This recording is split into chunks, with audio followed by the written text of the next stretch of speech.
If you know deep down that your home is not running on a daily basis in the way that you want it to, and you see all these moms on Instagram and on the internet appearing to really have it all together, then this video is for you. There is an easier way to create an effective routine for your family, and I'm going to show you how.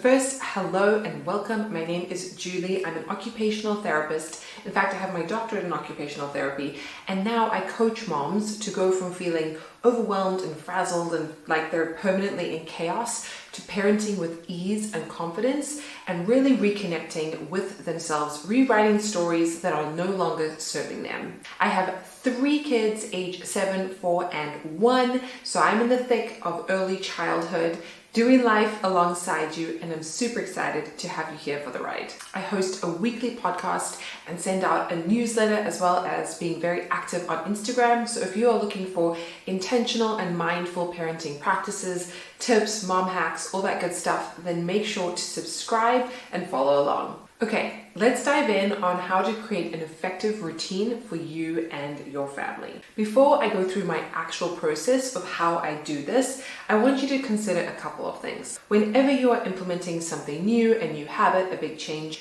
it takes time. We live in an instant gratification world, and unfortunately, we're kind of sold this lie that good things are instant. And as the adage goes, good things take time. So remember, when something does not seem to be working for you, think of a seed in the ground. When you plant something in the ground, it takes months to start to show and above the ground to see that green little leaf. And it's the same when you're implementing a new routine. It could be a lot quicker, but I want you to be mentally prepared that if you're building a solid foundation, like I will explain in this video, that it could take a little longer than you anticipate. The next thing is that things take trial and error. No one size fits all. Things that may work for me may not work for you, or they may work for you with a little bit of a tweak. So make sure that you are keeping that in mind. Don't give up and keep going. The only way that you fail is to give up. So make sure you stay consistent and stay at it, even if there are some hiccups along the way. Alongside that, when there are challenges, use them as data. Don't assign an emotional quotient to something that happens that's bad. Make sure that you're using this as information to help you go through your day again. All right, so here's my 3-step process to actually creating and instigating an effective routine into your life. Number 1 is to audit your day. I tell all my clients this. If we don't know how you are spending your time, how can we really manage it? I want you to take a 24-hour period and track exactly what you do from the moment that you wake up in the morning until you go to bed at night. Heck, track the night as well, because if you have little kids, it would be interesting to see how often you're being woken up, how much sleep you're actually getting, and that might be one of the reasons why you're struggling to create an effective routine. When we audit our day, we can decide when to delegate a task to somebody else, when to delete it altogether, or when to decrease it and make sure that it's not impacting our lives negatively. Number 2, you really have to simplify things. The way that I think about this is that if you're feeling like you're not coping with life as it is now, it feels too hectic and busy and chaotic, then how could you possibly be adding more things onto your plate? I like to think of doing simple things or one thing really well before I start adding in anything else. And that's the same with a routine. You know, Steve Jobs spoke about how focus is not about saying yes to things. It's about saying no. And the way I interpret that is creating healthy boundaries, really getting a good lock on what you have going on right now, the non-negotiables for you, but like the real non-negotiables for you before you start adding in anything else. And number 3, if you don't involve your children in creating an effective routine, whether that's in the planning stages or just the implementation, you are robbing them of essential life skills. I can't even tell you how many clients I've had who've told me that they were never taught how to be organized, or they were never shown how to manage their time. It starts with you as their first teachers in the home. And this is a lifelong skill that will serve your children so well. So I want you to involve them in whatever is age appropriate for them. Now, obviously, I'm going to get the response, well, my baby's way too small to be developing a routine routine or helping me structure my day. But inherently, if your baby is so young that they're unable to participate, they're probably still napping and need a schedule. So I would use them as the impetus for how you design your schedule. And babies really thrive on routine, as do older humans as we grow. And so it's really imperative that you get them on a routine, and that helps your family's routine. Then as they get older, ages 3, 4, 5 and beyond, they can be part of the routine. They can give input as to what they like to do or when they feel the best doing things. They can help get certain tasks completed, because as you add more children to your family or as your kids grow, they need to be involved in how the family runs. They are part of the family, they are benefiting from the family, and they need to feed into the family, in my opinion. I really like practical advice when I'm starting to implement a new routine into my life, and examples really help me. So this is what I would do if I was going to start all over from scratch with my family, which has a 7, a 4 and a 1-year-old.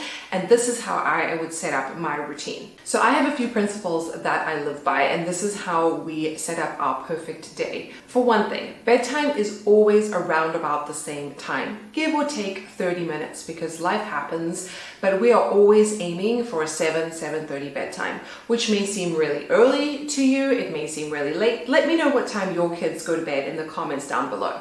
But I'm always trying to be consistent, because our bodies function on that circadian rhythm that is the same kind of every day. That's why we experience jet lag. If we suddenly jet across the world and go 8 hours into the future, our bodies kind of know when they're supposed to go to bed. So it's super important that we respect that. The next thing that I like to do is I like to give them a bigger, healthier, nutrient-dense breakfast. Now, especially on the weekends or on days when we're going to be home together versus, say, school, where they're going to eat at school, I really like to have a really high protein breakfast for them, because that'll keep them satiated, that'll fuel them, that'll keep them energized. It's also less likely to make them have blood sugar crashes and make them want to snack and ask you for food all day long. Plus, they're growing, their brains are growing so rapidly. It's really important that we do not neglect nutrition, even though it's not the first thing that we think about when we consider routines. It's really, really important as a foundational building block. Then my best kept secret, well, it's not really a secret, and I'm about to tell you now, but getting outside. It doesn't matter what the weather is like, we will try and be outside, especially when it's really, really hot here where we are in Austin, Texas. We will get outside early, otherwise we will do some kind of like physical activity in the water or something inside where it's air conditioned, so that our kids are getting fresh air, getting sunshine, getting all of those receptors that are activated. We are designed as human beings to be outside, and I truly believe that it helps to calm our bodies when we are outside, when we are grounding in nature.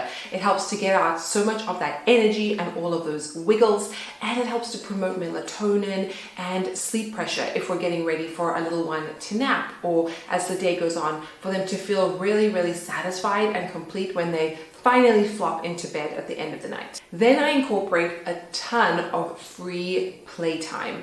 Children's work is to play, and I feel like with school being kind of intense and very time consuming, I want my children to have as much unstructured playtime as possible.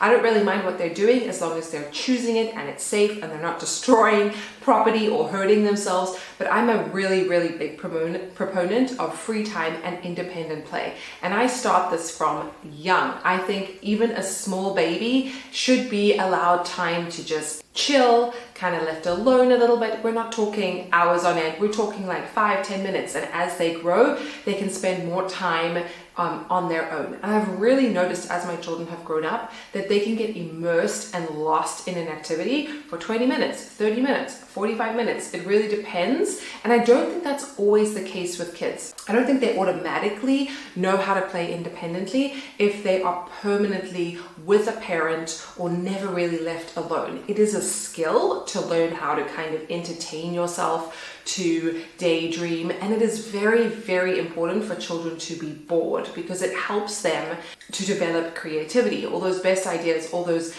books that we read of people that wrote stories, it was because they had time to think. And I don't think in modern society that we really factor that in.